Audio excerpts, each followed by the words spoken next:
ಎಲ್ರಿಗೂ ನಮಸ್ಕಾರ. ಇವತ್ತೊಂದು ವಿಶೇಷ ಲೈವಲ್ಲಿ ಬಹುಶಃ 10 ಗಂಟೆ 10 ನಿಮಿಷ ಆಗಿದೆ. ಏನೋ ಒಂದು ಹೇಳಬೇಕು ಅನ್ನಿಸ್ತು. ಹೀಗಾಗಿ ವಿದೌಟ್ ಪ್ರಯರ್ ಇಂಟಿಮೇಷನ್ ಲೈವ್ ಮಾಡ್ತಾ ಇದ್ದೀನಿ. ಮತ್ತು ನನ್ನ ಮನಸ್ಸಿಗೆ ಅಂದ ತಕ್ಷಣವೇ ಅದು ಏನೋ ಒಂದಿಷ್ಟು ಹಂಚ್ಕೋಬೇಕು ಅನಿಸಿದಾಗ ನಾನು ಆ ಥರ ಸಡನ್ನಾಗಿ ಬರ್ತೀನಿ. ವ್ಯತ್ಯಾಸ ಇದ್ದರೆ ಕ್ಷಮಿಸಿ. ಏನು ಸಡನ್ನಾಗಿ ಲೈವಿಗೆ ಬರ್ತಾ ಇದ್ದೀನಿ ಅಂತ ಹೇಳಿದರೆ, ಒಂದು ಮಾಹಿತಿ ಬಂತು ಈಗ 1 ಗಂಟೆ ಹಿಂದೆ. ಏನಂತಂದರೆ, ಏನು ಇವತ್ತು ಇಡೀ ದೇಶವ್ಯಾಪಿ ಹೂತಿಟ್ಟ ಶವಗಳನ್ನು, ಧರ್ಮಸ್ಥಳದ ಸುತ್ತಮುತ್ತಲೂ ಹೂತಿಟ್ಟ ಶವಗಳನ್ನು ಮೇಲೆತ್ತಿರುವ ಆ ಒಂದು ಪ್ರಕ್ರಿಯೆ ಕುರಿತು ಅನೇಕ ಚರ್ಚೆಗಳು ನಡೀತಾ ಇದೆ. ದೇಶವ್ಯಾಪಿ ಚರ್ಚೆ ನಡೀತಾ ಇದೆ, ಎಲ್ಲ ಮಾಧ್ಯಮಗಳಲ್ಲಿ ಕೂಡ ಬರ್ತಾ ಇದೆ. ಆದರೆ ಅದನ್ನು ಮುಚ್ಚಿ ಹಾಕೋದಕ್ಕೆ ಎಷ್ಟೊಂದು ಪ್ರಯತ್ನ ನಡೀತಾ ಇದೆ ಅಂತ ಹೇಳಿದರೆ, ಆ ಹೂತಿಟ್ಟ ಶವಗಳನ್ನು ಮತ್ತು ಹೂತಿಟ್ಟ ಸತ್ಯ, ಅದು ಶವ ಇಷ್ಟೇ ಅಲ್ಲ, ಅದು ಸತ್ಯವನ್ನು ಕೂಡ ಹೂತಿಟ್ಟಿದ್ದಾರೆ. ನಮಗೆಲ್ಲ ಡೌಟ್ ಇತ್ತಪ್ಪ, ಏನೋ ಅದು ಇದೆಯೋ ಇಲ್ಲೋ ಅಂಥೇಳಿ. ಆದರೆ ಸತ್ಯ ಯಾರಿಗೆ ಗೊತ್ತಿರ್ತದೆ ಅಂತ ಹೇಳಿದರೆ, ಯಾರು ಆ ಕೃತ್ಯವನ್ನು ಮಾಡಿರ್ತಾನಲ್ಲ, ಕೊಲೆಗಳನ್ನು ಮಾಡಿರ್ತಾರಲ್ಲ,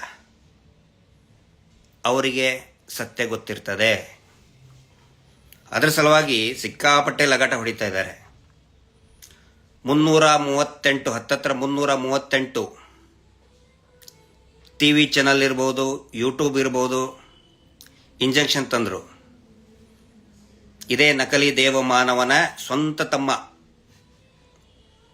ಇವ್ರು ಮಾಡಿಲ್ಲ ಅಂತ ಹೇಳಿದರೆ ಇವ್ರು ಯಾಕಪ್ಪ ತರ್ತಾರೆ ಅನ್ನೋ ಪ್ರಶ್ನೆ ಎಲ್ಲರಿಗೂ ಕೂಡ ಬರ್ತಾ ಇದೆ. ಮತ್ತು ಎಲ್ರಿಗೂ ಕೂಡ ಖಾತ್ರಿಯಾಗಿದೆ, ಇದೇ ಗ್ಯಾಂಗ್ ಮಾಡಿದೆ ಅಂತ ಗೊತ್ತಾಗಿದೆ. ಇನ್ನೂ ಏನೇನೋ ಪ್ರಯತ್ನ ಮಾಡ್ತಾ ಹೋದರು. ಈಗ ಕೊನೆ ಅಸ್ತ್ರವಾಗಿ ಗಿರೀಶ್ ಮಟ್ಟಣ್ಣ ಅವ್ರ ಮೇಲೆ, ಅಂದರೆ ನನ್ನ ಮೇಲೆ, ಮತ್ತು ಮಹೇಶ್ ಶೆಟ್ಟಿ ತಿಮ್ಮರೋಡಿ ಅವ್ರ ಮೇಲೆ ಇಡಿ ದಾಳಿ ಮಾಡಿಸ್ಬೇಕು ಅಂತ ಹೇಳಿ ಈ ನಕಲಿ ದೇವಮಾನವ ಕಳೆದ 4 ದಿನದಿಂದ ನಿರಂತರವಾಗಿ ಒತ್ತಡ ಹೇರಿಸ್ತಾ ಇದ್ದಾನೆ. ಇಡಿ ದಾಳಿ ಮಾಡಿ ಗಿರೀಶ್ ಮಟ್ಟಣ್ಣ ಅವ್ರ ಮನೆ ಮೇಲೂ ಮಾಡ್ರಿ, ಮೈ ಮೇಲೆ ಆದರೂ ಮಾಡಿ, ಮಹೇಶ್ ಶೆಟ್ಟರ್ ಮೇಲೆ ಮಾಡಿ. ಮಹೇಶ್ ಶೆಟ್ಟರು ಮನೆಯದ ಮೇಲೆ ಮಾಡಿದರೆ ನಿಮಗೊಂದಿಷ್ಟು ರಬ್ಬರ್ ಸಿಗ್ತದೆ, ಇಷ್ಟೇ, ಟ್ಯಾಪಿಂಗ್ ರಬ್ಬರ್ ಸಿಗ್ತದೆ. ಈಗ ಅವ್ರು ಹಂಗೆ ಇದಕ್ಕೆ ಕಾರಣ ಏನಂತ ಹೇಳಿದ್ರೆ, ಅವರು ತೋರಿಸಿದಂಥ ಸಬೂಬುಗಳು ಯಾಕೆ ಮಾಡಬೇಕು ಅಂತ ಹೇಳಿದಕ್ಕೆ ಸಬೂಬು ಏನಂತ ಹೇಳಿದ್ರೆ, ಹತ್ತತ್ರ ಈಗ ಒಂದು ವರ್ಷದ ಹಿಂದೆ ಮಾನ್ಯ ನಿರ್ಮಲಾ ಸೀತಾರಾಮನ್ ಅವ್ರಿಗೆ, ಈ ದೇಶದ ಆರ್ಥಿಕ ಸಚಿವೆ, ಅವರು ಈ ಧರ್ಮಸ್ಥಳ ಶ್ರೀ ಕ್ಷೇತ್ರದ್ದು ಇವ್ರದೇ 1 ಮೀಟರ್ ಬಡ್ಡಿ ದಂಧೆದ್ದು ಒಂದು ಕಾರ್ಯಕ್ರಮವನ್ನು ಆಯೋಜಿಸಿದ್ರು. ಆವಾಗ ನಾನು ನೇರವಾಗಿ ಪ್ರಶ್ನೆ ಕೇಳಿದ್ದೆ, ಈ ಕೊಲೆಗಡಕರ ವೇದಿಕೆಗೆ ನೀವು ಯಾಕೆ ಬಂದ್ರಿ, ಮತ್ತು ಅವರು ಮಾಡ್ತಾ ಇರುವಂಥ ಅಕ್ರಮ ಬಡ್ಡಿ ದಂಧೆಯನ್ನು ಹಿಂದಿಯಲ್ಲೇ ನಾನು ಮಾತಾಡಿದ್ದೆ. ಟ್ವಿಟ್ಟರ್ನಲ್ಲಿ ಕೂಡ ಅದು ಸಾಕಷ್ಟು ಹೋಗಿತ್ತು, ಮತ್ತು ಯೂಟ್ಯೂಬ್ನಲ್ಲಿಯೂ ಕೂಡ ಸಾಕಷ್ಟು ಅದು ವೈರಲ್ ಆಗಿತ್ತು. ಮತ್ತು ನಾನು ಅದನ್ನು ಸಂಬಂಧಪಟ್ಟಂಥ ಇಲಾಖೆಯ ಅಧಿಕಾರಿಗಳಿಗೂ ಕೂಡ ಕಳಿಸ್ಕೊಟ್ಟಿದ್ದೆ. ಅದಕ್ಕೆ ಇವ್ರೇನು ಹೇಳ್ತಾ ಇದ್ದಾರೆ ನೋಡಿ, ನಿಮ್ಮ ವಿರುದ್ಧನೇ ಹೇಗೆ ಮಾತಾಡಿಬಿಟ್ಟಿದ್ದಾರೆ. ನಾನು ಮಾತಾಡಿದ್ದು ಅವ್ರ ವಿರುದ್ಧ ಅಲ್ಲ, ನಾನು ಮಾತಾಡಿದ್ದು ಈ ನಕಲಿ ದೇವ ಮಾನವ ಮಾಡ್ತಾ ಇರುವಂತಹ ಅಕ್ರಮ ಮೀಟರ್ ಬಡ್ಡಿ ದಂಧೆ, ಅದರ ಕುರಿತಾಗಿ ಹೇಳಿದ್ದೆ. ಈಗ ಅದನ್ನು ತೋರಿಸ್ಬಿಟ್ಟು ನೋಡಿ ನಿಮ್ಮ ವಿರುದ್ಧ ಹೆಂಗೆ ಮಾತಾಡಿದ್ದಾರೆ, ಈಗ ಇಡಿ ದಾಳಿ ಮಾಡಿ ಅಂತ ಹೇಳಿ ಇಡಿ ದಾಳಿ ಮಾಡಿ ಉಗಿದು ಕಳಿಸಿದ್ದಾರೆ.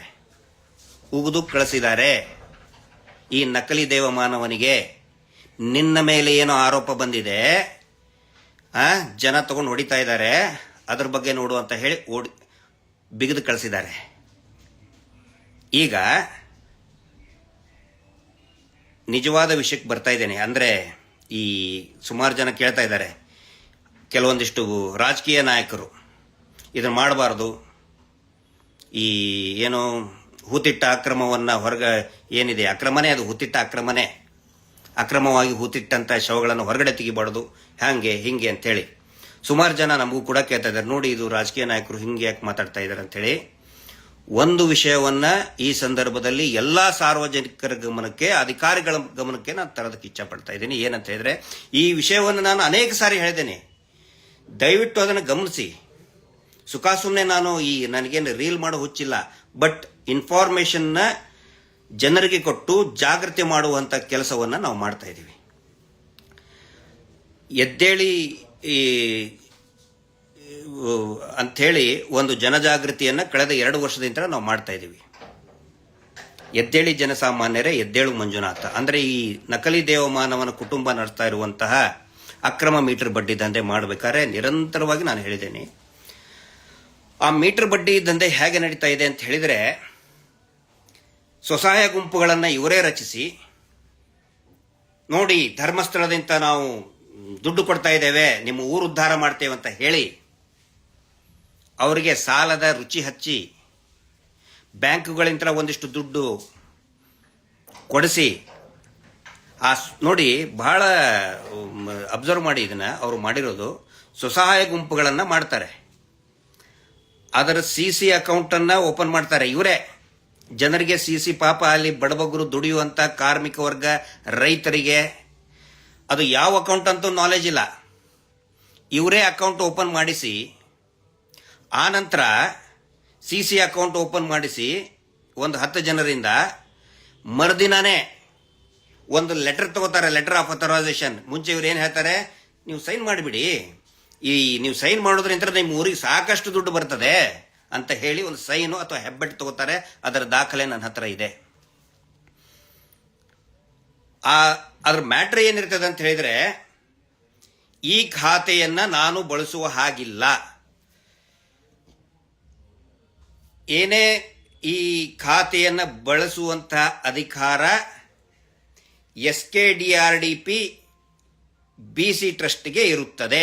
ಅಂದ್ರೆ ಈ ನಕಲಿ ದೇವಮಾನವನ ಒಂದು ಟ್ರಸ್ಟ್ ಅಂತ ಇದೆ, SKDRDP.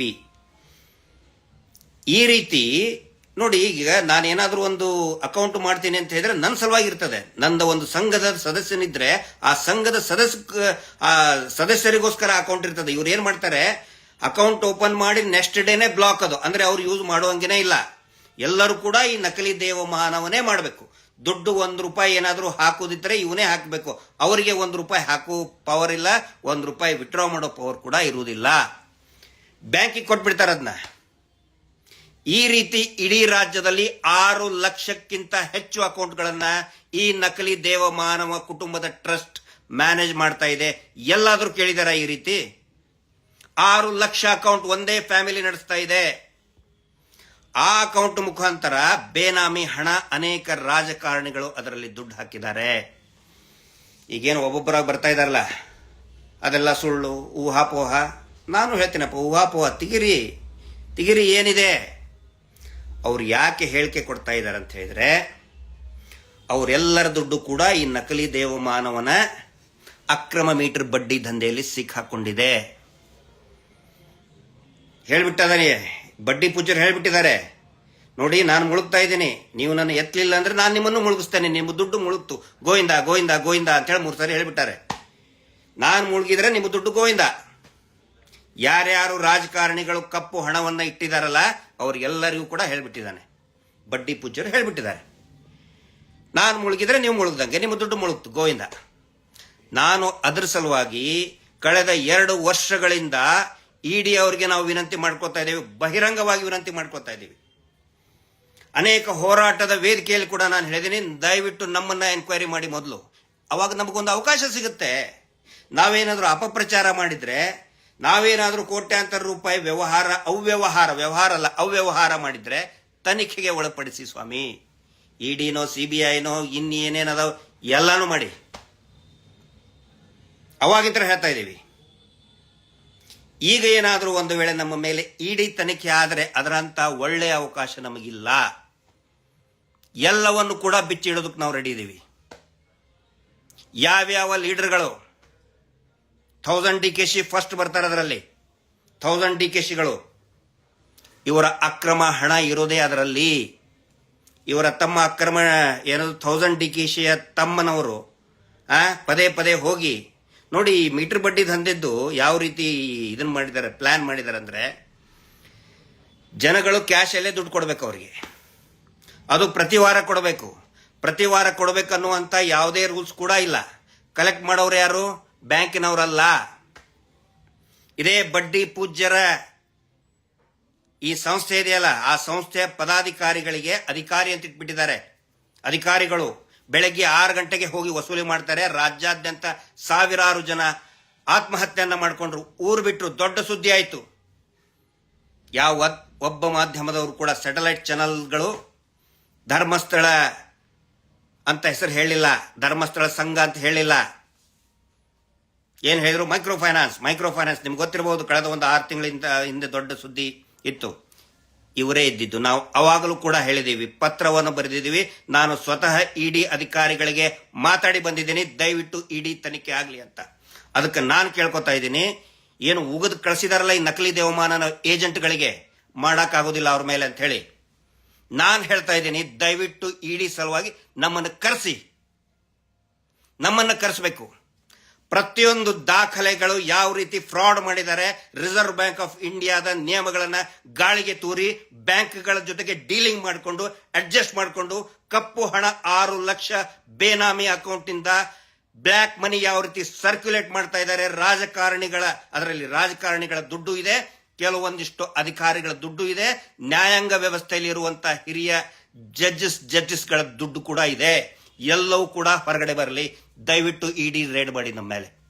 ಎಲ್ಲ ದಾಖಲೆಗಳನ್ನು ಹಿಡ್ಕೊಂಡು ಬರ್ತೀವಿ. ಏನು ಸಿಗ್ತದೆ? ಒಂದು ಇದನ್ನಿದೆ, ತೆಲುಗಿನಲ್ಲಿ ಗಾದೆ ಇದೆ, ಇಬ್ರು ಜೋಗಿ ಇಬ್ರು ಯಾರು ಸಾಧುಗಳನ್ನ ತಿಕ್ಕಿದ್ರೆ ಏನು ಬರ್ತದೆ? ಬೂದಿ ಬರ್ತದೆ.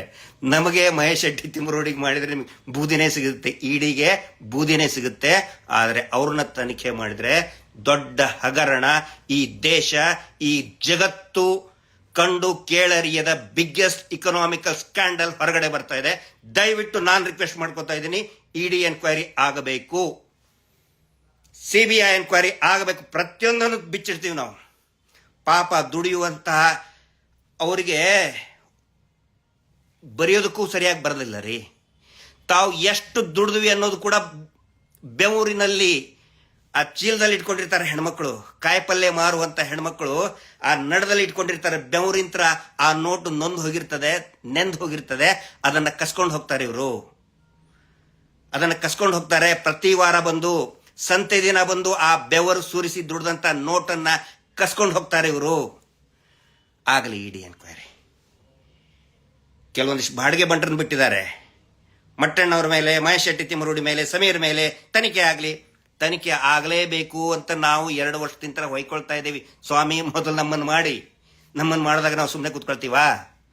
ಇಡ್ತೀವಿ ಎಲ್ಲವನ್ನು ಕೂಡ. ಏನು ನಾಯಕರು ಹೇಳ್ತಾ ಇದಾರಲ್ಲ, ಒಬ್ಬೊಬ್ಬರಾಗಿ ತನಿಖೆ ಮಾಡಬಾರ್ದು, ಧರ್ಮಕ್ಕೆ ಅಪಚಾರ. ಸತ್ತಂತವ್ರೆಲ್ಲರೂ ಕೂಡ ಧರ್ಮಸ್ಥಳ ದೇವಸ್ಥಾನಕ್ಕೆ ಹೋದಂತ ಹಿಂದೂಗಳೇ. ಕೇರಳ ಅಂತ ಬೈಕೊಳ್ತಾ ಇದಾರಲ್ಲ, ಕೇರಳದಲ್ಲಿ ಇರುವಂತಹ ಅನೇಕ ಹಿಂದೂ ಶ್ರದ್ಧಾಳುಗಳು ದೇವಸ್ಥಾನದ ಮೇಲೆ ಭಕ್ತಿ ಇಟ್ಟು ಬಂದಂತವರಿಗೆ ಅವ್ರನ್ನ ಅತ್ಯಾಚಾರ ಮಾಡಿ ಕೊಲೆ ಮಾಡಿ ಬಿಸಾಕಿದ್ದಾರೆ. ಕೆಳಗಡೆ ಹೂತು ಹೋದಂಥವ್ರು ಹಿಂದೂಗಳೇ.